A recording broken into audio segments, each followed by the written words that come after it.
Welcome back to our channel. I'm so glad you're here with me again today. If you're new here, make sure to subscribe because what we are diving into today might just change the way you see your spiritual path. Now, let me ask you something. Have you ever felt like your spiritual progress hit a wall? Like despite all the efforts, prayers, meditations, and teachings you've encountered, you're still stuck in the same emotional or mental space?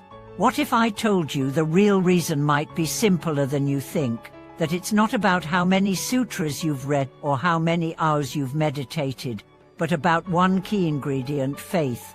Today, we explore a profound teaching from a venerable old monk who spent decades on the path of awakening. His insight: the amount you receive is directly proportional to the faith you hold in your teacher. That's it. It's that simple. But within those few words lies a world of transformation. Over the course of this video, we are going to explore what this means through story, reflection, and the deep wisdom of the Buddhist path. Faith is the foundation. Without it, the structure of your practice simply can't hold. You might build something for a while, but sooner or later, without the anchoring power of true trust, it crumbles. We are not talking about blind faith here. We are talking about a trust that is built from experience, from guidance, from surrendering to the path with clarity. The old monk said it best: your spiritual achievement is not just based on your intellectual ability, your diligence, or even your karma. It's deeply tied to how much trust you place in the teachings, in the teacher, and in your own ability to transform through the path. This isn't a statement made lightly. It's the conclusion of a life deeply lived, deeply tested, and deeply trusted. Let me take you back to one of the stories the old monk shared with us. Imagine a young seeker, full of questions, full of doubts. He starts his journey with enthusiasm, absorbing everything he can. But as challenges come, as they always do, he begins to question, not just the teachings, but himself. Am I doing this right? Why am I not seeing results? Is this even working? Sound familiar?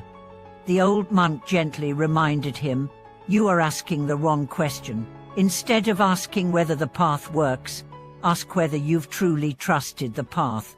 That moment became a turning point for the young seeker. He began to approach his practice differently, not from skepticism, but from sincerity. Not with expectation, but with openness. And slowly, his experience began to shift. Faith isn't passive. It doesn't mean waiting for something to happen. It's an active, ongoing relationship between your intention and the teaching. And that relationship needs care, cultivation, and honesty.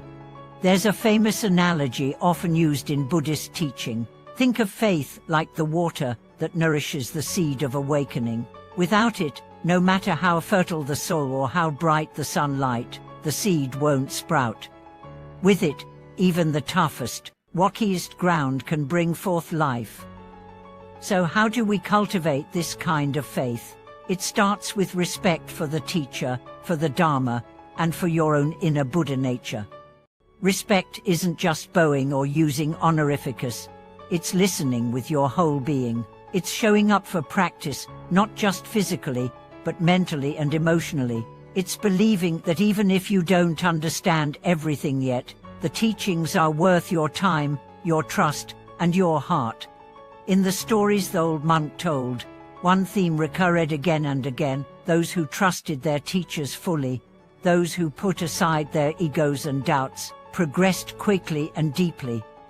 They didn't second-guess every instruction, they followed wholeheartedly, and in that space of surrender, insight bloomed. Let me share another story.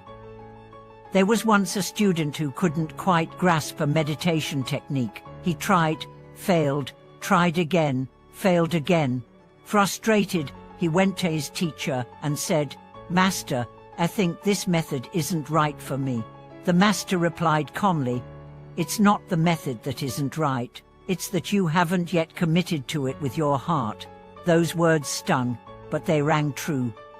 The student went back, not to try harder, but to believe deeper. And it made all the difference. This kind of unwavering trust isn't always easy. We live in a world that prizes skepticism and analysis. But the spiritual path is not the realm of the intellect alone. It requires a softening of the heart, a willingness to believe, a courage to leap into the unknown, trusting that the net of truth will catch you. This trust extends not only to teachers but to the Dharma itself. The Buddha didn't promise an easy path. He promised a real one, and real means it will challenge you. It will shake your foundations, but if your faith is strong, those challenges become stepping stones. And here's the thing about faith, it's not static. It grows, it deepens, it evolves. The more you practice, the more you trust. The more you trust, the more you practice. It's a sacred cycle, but it starts with a choice. A choice to believe that awakening is possible. That it's possible for you. Even the Buddha himself spoke of the necessity of faith in the early stages. Without faith, the path doesn't even begin. And what is that faith rooted in? In the certainty that suffering can end, that there is a way out of delusion, that the Dharma works, that your own nature is not broken, but simply clouded. The old monk used to say, "Don't worry about enlightenment, just trust the practice." Enlightenment will come on its own. That's faith. That's surrender. That's the beginning of transformation. This isn't just abstract philosophy. These are truths lived out in the lives of countless practitioners. From the forests of Thailand to the temples of Tibet, the common thread among all realized beings is faith. They didn't all have hikes, they didn't all live in ideal conditions, but they believed. And because they believed, they discovered the deepest truths of the universe. In a world obsessed with control, faith is a radical act. It says, "I don't need to know everything. I just need to trust what I know in my heart is true." And in that moment, the heart opens, the mind softens, the path reveals itself. Maybe right now, you're at a crossroads. Maybe your practice feels stale. Maybe your doubts are loud. That's okay. Doubt is natural, but don't let it drive your journey. Let your faith be louder. Let your trust be deeper. Remember, it's not about getting everything right. It's about trusting the direction. It's about aligning your heart with the teachings and allowing the journey to unfold. So let me ask you again, how much do you trust?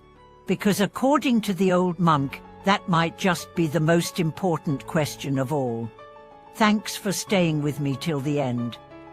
I hope this message resonates with you, and if it does, let me know in the comments what role has faith played in your journey.